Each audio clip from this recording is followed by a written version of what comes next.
see if I'm crap, I brought me fucking runners with me.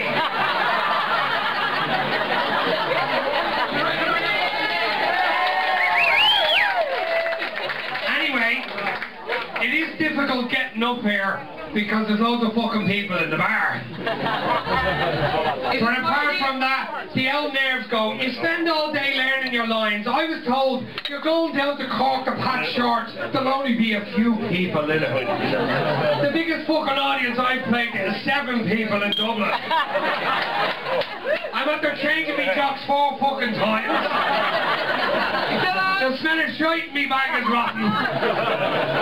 But anyway, I told the government I was coming down here, and he said because crime is getting so bad, would I, you know, try and educate people to keep them away from crime. And I said I would. I said I'll try a little bit of reverse psychology with people. And what I want to just tell you is if you're thinking of going into crime, I want you to have a look at this, because it'll be very important. This is criminal psychology. And this shows you, this is the size of your arsehole before you and this is the size of your arsehole when you come out of jail. So now you might think about being a burglar. I will have to refer to my notes every now and again, ladies and gentlemen. So you'll have to bear with me. Yes, note number 1, kids. Can kids embarrass your folks? Hold on, sorry, I don't want to go into that one yet. I never get a chance to try that shit that fucking MCs get to do. Let's try a little clap. We start here. I'm going to go here. I'm going to go here. I'm going to go down. I'm going to go down the back. And we come back all the way up there. I didn't even do a joke when I got that, thanks. Yeah, kids, can't be embarrassed you. Just before the school holidays there, I had to go and collect my son, 5. I don't know where my wife gets the names for the fucking kids. I had to collect them from school, right? And I went up and I was outside the school gate and he came running up to me. And I said, come on, get in the car. I'm one of the nuns, you know them things. Some people call them lesbians. But one of the nuns came behind me and she says, Mr. Brown, you wouldn't mind giving us a lift into town, my car is broke. And I said, only if you give me a hand job. No, I didn't, I'm only joking, I didn't. But I said, you know, no problem, love, get in there. So we were driving into town and we got caught in a traffic jam. And I mean, kids do embarrass you, you have to be careful what you say in front of them. And the nun was chatting away to me. And we're stuck in this traffic jam and there's buses and cars and lorries. And the opener shouts up in the back, he says, Dad! Isn't that one of them wanker lorries? You know? And I said to him, oh jeez, don't be embarrassing me like that, son. Yeah, and the other thing was, I was reading them a bedtime story there a while ago. And just to let you know, Snow White and the 7 Dwarfs, there was actually 50 dwarfs in that story. Do you know that? And they didn't pick up on it until they were down to the last 8. And then somebody suspected Hannibal. Oh, that's a showy joke, isn't it? It doesn't matter, there's a few more, relax. Fuck's sake, he's getting a bit iffy now. Just because it's Pat Short's pub, we don't give a fuck. So where was I? Hold on for a minute, I have to get back here, yeah. Where's the kid stuff? Hold on for a minute. Oh yeah, I was in the garden with him one day. And I was in the garden, he was over the far side of the garden, and he came over to me and he says, Dad, he says, is there any such a thing as a mammy long legs? And I said to him, no son, they're all daddy long legs.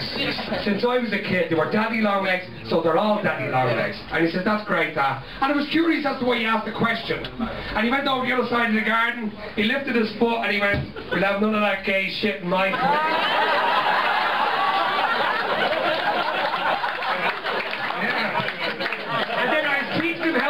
and write, and I thought to myself, why not introduce reading and writing at meal times? Because that alphabet-y spaghetti would be fucking great, wouldn't it? You know what I mean? Because there's an A in it and there's a Z in it, right? So that's why it's called alphabet-y spaghetti. So I went down to the supermarket to get some, and the manager informed me that it had all been taken off the shelves. The anti-terrorist squad were in, took it off the shelf, said that somebody was tampering with the tins and they were putting explosive devices into them. A spokesman said if one of the tins blew up, it could have spelled disaster. Yes, I'm going to give you some bad one now, so I shut this up. My father, My grandfather was a very strange person. He was a fake blacksmith. He worked in a forgery. You got it there. What's your name? If I had another fucking 60 horde in Dublin, I'd be selling DVDs.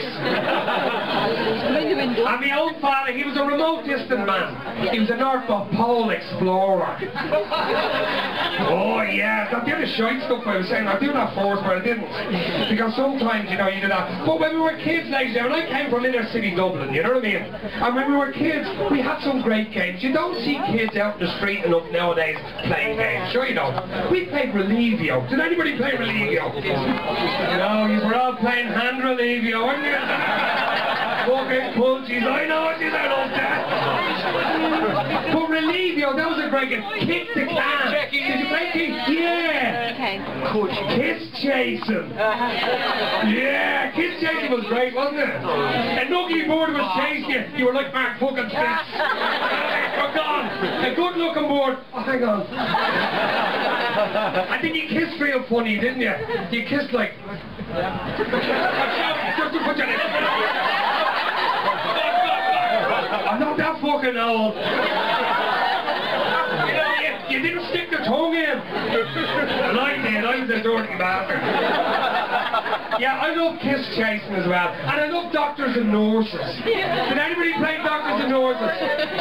I used to love being the doctor, you know, because I'd say to the girls when they come into the surgery, I have an injection. Hi there, I'm the gynecologist. You know. And